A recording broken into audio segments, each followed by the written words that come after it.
What is suffering? That is the question. If we slow down a situation in life, when we are triggered by anything we hear, anything we see, let's see what happens within. When we are triggered, basically, there's a button on our patterns that is activated. Activated means that it has been challenged. That pattern, that belief system has been challenged. And the initial reaction is to protect that pattern, protect that belief system, because that has been one of your anchors throughout your whole life. So you start to protect it. No, this has to be like this has to be like that. And once you start protecting a pattern, protecting a belief system, a lot of narrative is given birth to. What if? What will happen if? What will be the consequence if this happens? All the narrative in your head starts running. The storytelling starts running. And by the time you even notice it, you're lost. You're lost in all the stories. You're lost in the narrative. And sometimes the pictures you see are so horrific.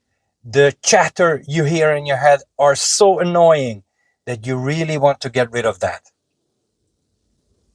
And getting rid of something, wanting to get rid of something, is basically resistance in the background.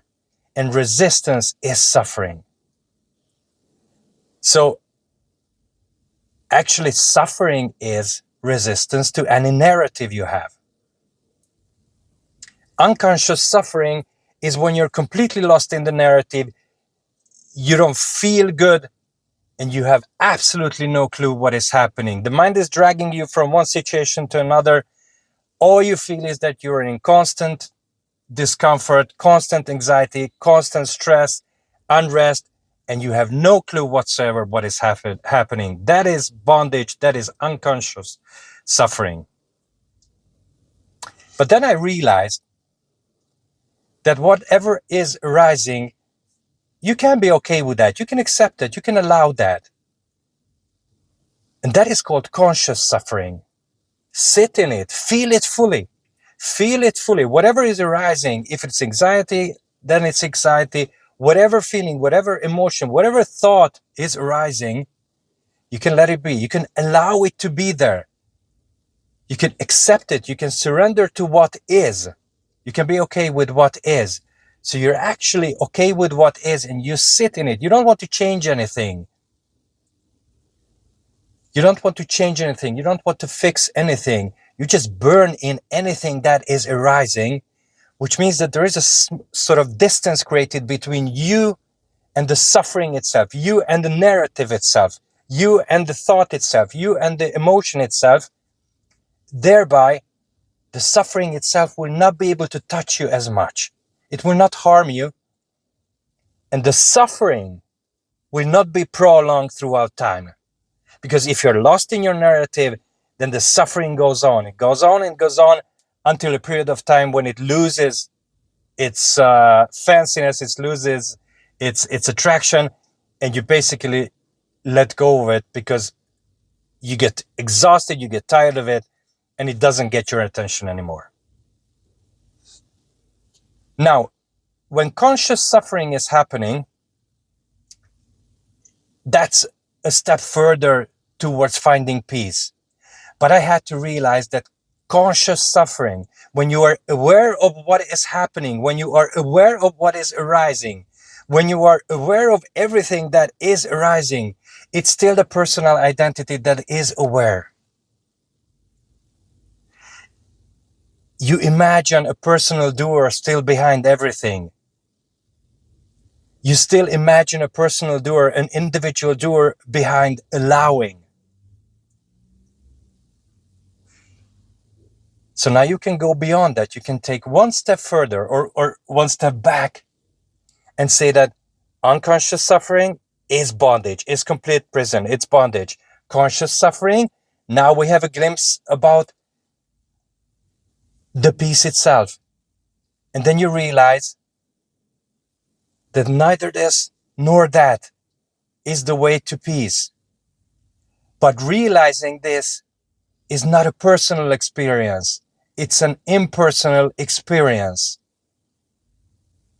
Because in conscious suffering, who is conscious? You're still thinking that your personal identity is conscious, but that's only imagination. And when you go beyond that and realize that whatever is rising by itself, is happening by itself, and it's happening to no one, then the mind gets really crazy.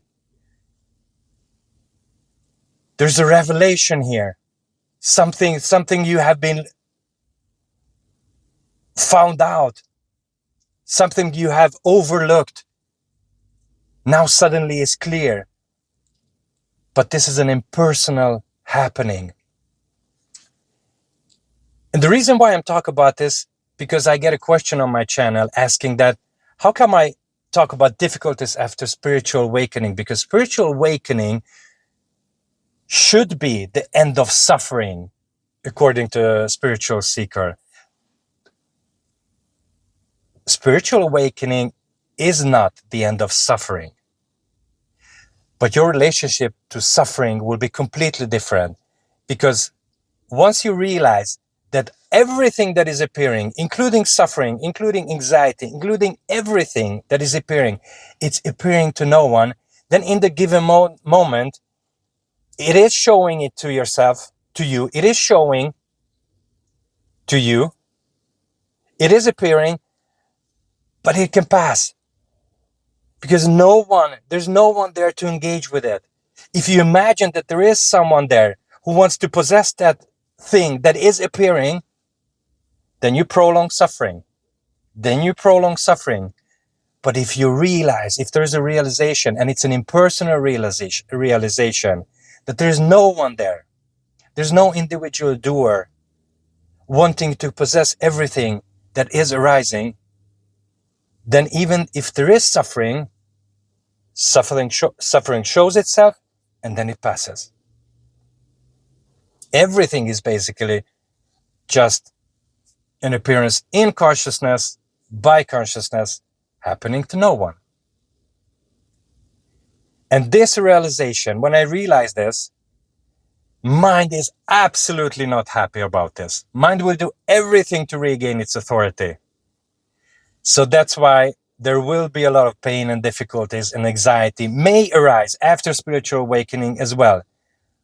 But it's only the movie, and there's nobody watching the movie. It's actually just appearing by itself, appearing to no one. Okay?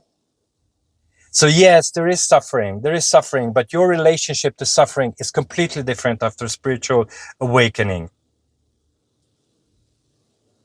Because it is only an appearance, just like any other appearance.